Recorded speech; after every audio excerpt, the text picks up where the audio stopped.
So now we're on to Roman theater. So I have gotten a bottle of Parody to drink while I do this one. So let's again open up your board notes and start from the top there. So you see Etruscan dance in the 6th to 4th century BC. Okay, so basically what we're looking at here is Etruria, which is an area roughly northwest of Italy, like immediately above Rome. And music and dance really flourished here during the 6th to the 4th centuries BC. Later things came in afterwards, like boxing and wrestling and chariot races and stuff like that. But initially, there was a great sort of a hotbed of music and dance. And the word for the Etruscan word for a dancer is ister, I-S-T-E-R. From that, the Romans created the name histrione, meaning actor. So that is the name for their actor, H-I-S-T-R-I-O-N-E, histrione. You see histrio on your sheet there, and that is a plural form. Now, these, the Isters in Etruria had some stock characters, very similar to Commedia dell'arte. As a matter of fact, one of them, called the farce, is a harlequin type character, so patchy colored, multicolored clothing with a conical type hat. And that actually is where the harlequin character in Commedia dell'arte sort of evolved from. The other one is a character known as a charun, who is a devil type character. Actually, it's where the medieval devil that you see in paintings and so on and so forth, that's where that was sort of drawn from.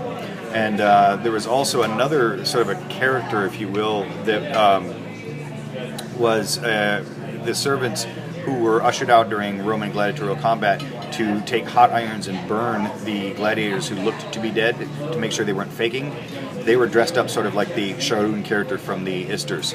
So they had a very big impact on character types, stock characters from the Roman theater. Now, one of the things you need to understand about Rome is that Roman history is divided up into two eras, and that is the Republic, which was very organized, very bureaucratic, and then the Empire, which was sort of what most of us think of when we think of Rome is the Empire. And under the Republic, drama theater flourished a great deal. In this era, the elder Tarquin, who was an Etruscan ruler of Rome, created the Luda Romani. And the Luda Romani, it was established and in roughly the 6th century BC. It was funded by wealthy citizens, much like they did with the Greeks did, and had free admission. In fact, they even let prisoners out of prison to go to this festival, and then hopefully they would get them back. And it was just that important for the entire community to go and be a part of these festivals, much like as it was in Greece. And the festival, the Luda Romani is the most important. There's another festival known as the Luda Florales, F-L-O-R-A-L-E-S, and hopefully we'll chat about that a little further down the line, depending on how long this video gets. Next thing you see on your thing is 5th century comedy. Now, Roman comedy is not derived from the comus, the song, much like the Greeks was, so we can't look at it as evolving the way the Greeks did. It actually came from a low comedy style, sort of mime-like, not mime black and white striped shirt walking against the wind shit like that, different kind, right? Mime at that point in time, it was just sort of unspoken, but it was acted out stories. Occasionally there would be some dialogue involved, but not a whole lot. It was more focused on the acting skills. Mime becomes incredibly well developed in Rome, and we'll talk about that in a little bit.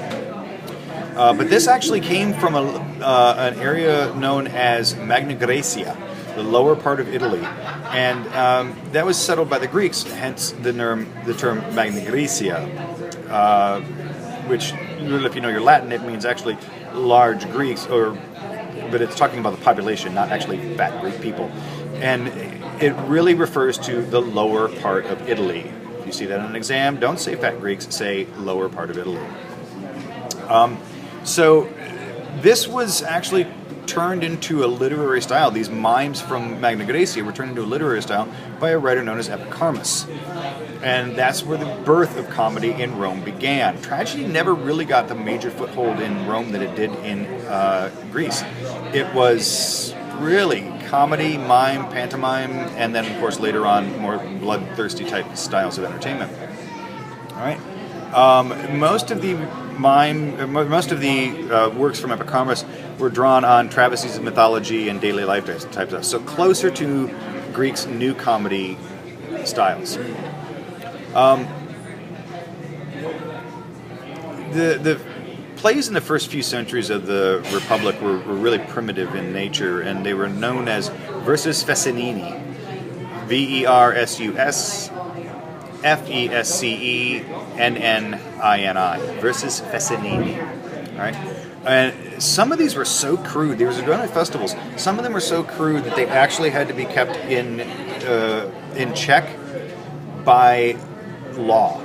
So now think about Rome and everything we know.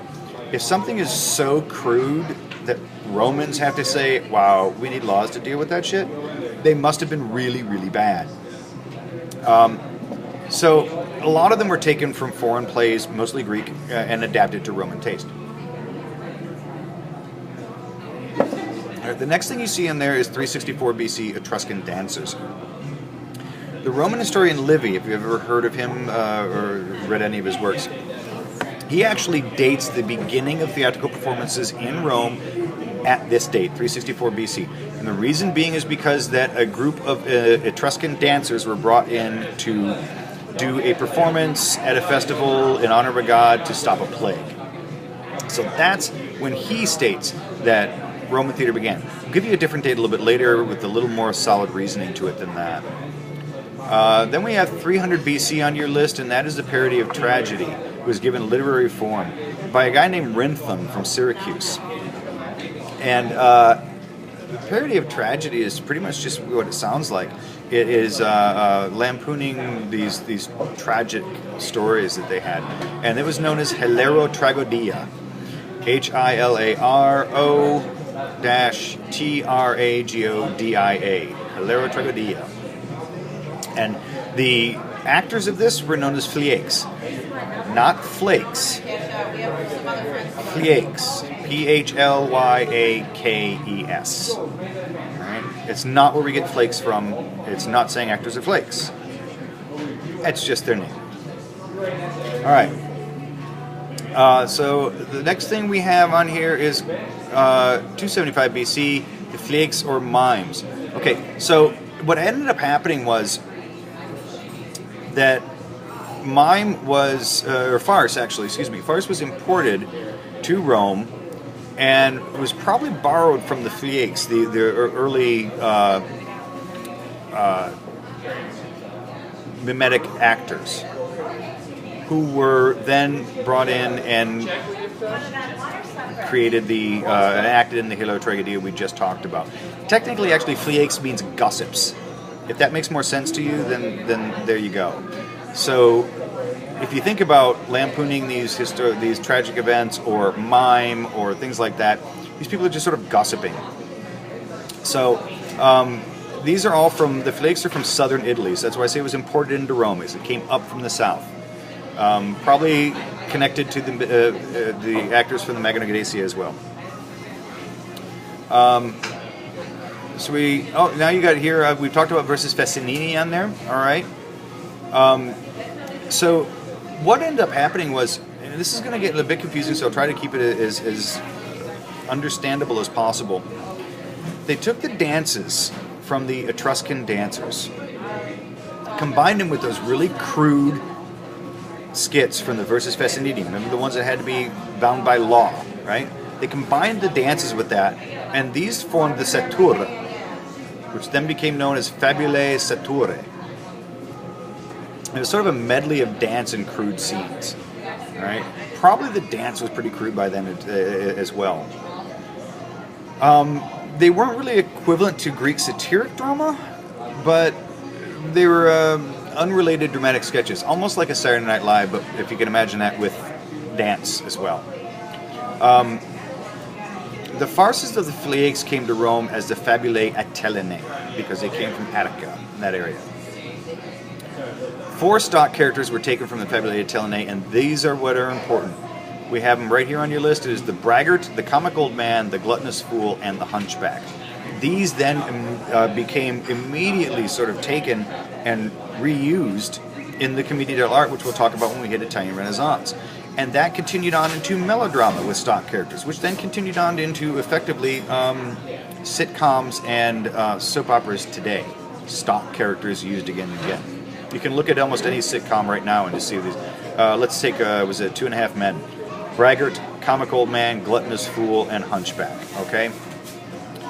Plug them in as you see fit, but they're there, right? So these are the basic stock characters we have, and they have continued on this. Why this is so important, because it's so much of an influence. All right, so now you see 240 BC is beginning of Roman theater here. Another one that I said we'd talk about later. 240 BC is said to mark the beginning of Roman theater, and the Ludi Romani held regular comic and tragedy contests beginning in this time. So this is really when theater began to be seriously taken as an art form in ancient Rome. One of the reasons why we consider 240 to be the beginning of theater in ancient Rome. Also, around that time, there was a translation of a Greek tragedy, the first translation of a Greek tragedy, by a person named Livius Andronicus. We'll chat a little bit about him when we get to the section on playwrights. And this was done actually at the Ludi Romani in honor of the god Jupiter, who would have been Zeus, and was held in the Circus Maximus at the time.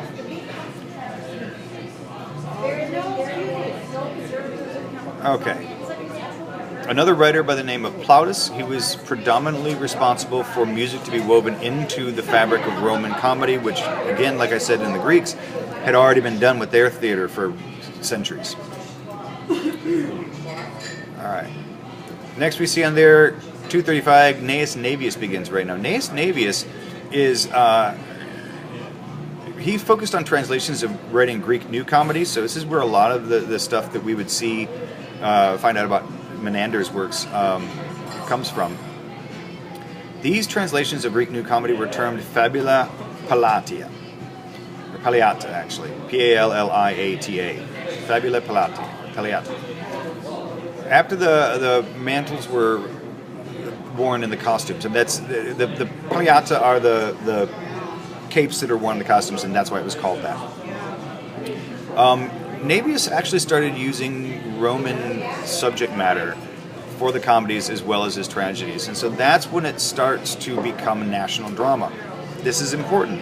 Every country goes through their national drama, creating their national drama. Okay, so Gnaeus Naevius takes these Greek comedies, translates them, and then starts using Roman subject matter in that, and then starts writing tragedies with Roman subject matter, sort of based on the structure of the comedies.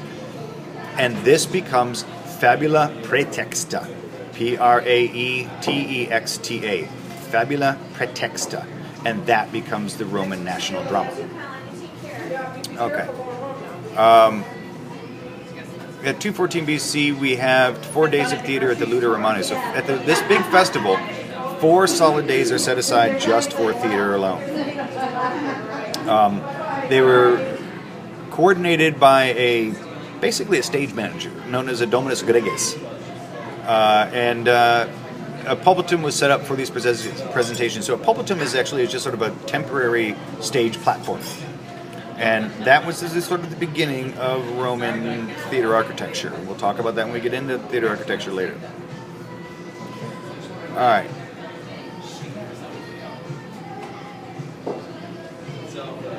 So in 173 BC, mimes became the most important part of the festival that we talked about earlier, known as the Ludi Floralis. All right, and they were played without masks. Women could play, accompany them, and they often did, although predominantly their roles were, the women mimes were some sort of half naked. There's no better way to say that, but that's what it is. Women quite often played half naked in their mime roles. Now, pantomime begins to overtake tragedy around this era. Pantomime actually infuses some song and dance into it as well, and it also overtook comedy. Italian farces replaced with a Latin style of farce, and low-class plots and characters, fart jokes, dick jokes, things like that. Comedy and tragedy continue until about the 3rd century AD, when they become practically unimportant. Once we hit the Empire, you pretty much don't see comedy and tragedy much at all anymore. It's certainly not performed. It takes backseat to all of the blood sports and so on and so forth. Now, here's the interesting thing here. With all this type of stuff, as the closer we get to the Empire, you start seeing, in any tragedies, you start seeing a lot of the violence being done on stage. Rumors report also even that quite often they would use slaves for characters that were killed, and they would actually kill them. So this is sort of what we're looking at here, whereas the Greeks felt artistically violence off stage, have a messenger come on and describe it, it's more visceral. The Romans wanted to see it, and there it was. So where are we at here? The 2nd century Roman literature type. Okay, so by the 2nd century BC, Greek Hellenistic influence in Rome was really, really prevalent. And tragedy and comedy were sort of Hellenized, much like the Greeks did theirs, and presented in the original form, even sometimes in the Greek language. Out of this, you get Plautus and Terence. And Plautus and Terence really pretty much took most of the works of Menander and rewrote them and put them on stage. And we'll talk a little bit more about them when we get into the section on playwrights.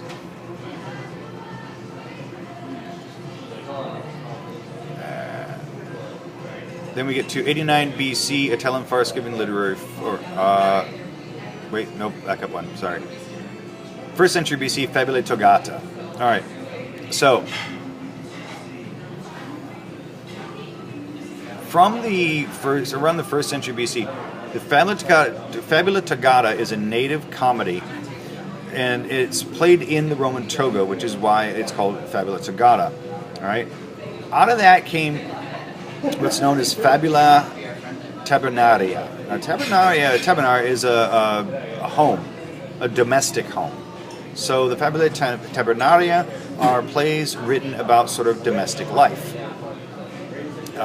almost like our modern day sitcom, sort of everyday man. All right. Now we get to 89 BC, Italian farce given literary form.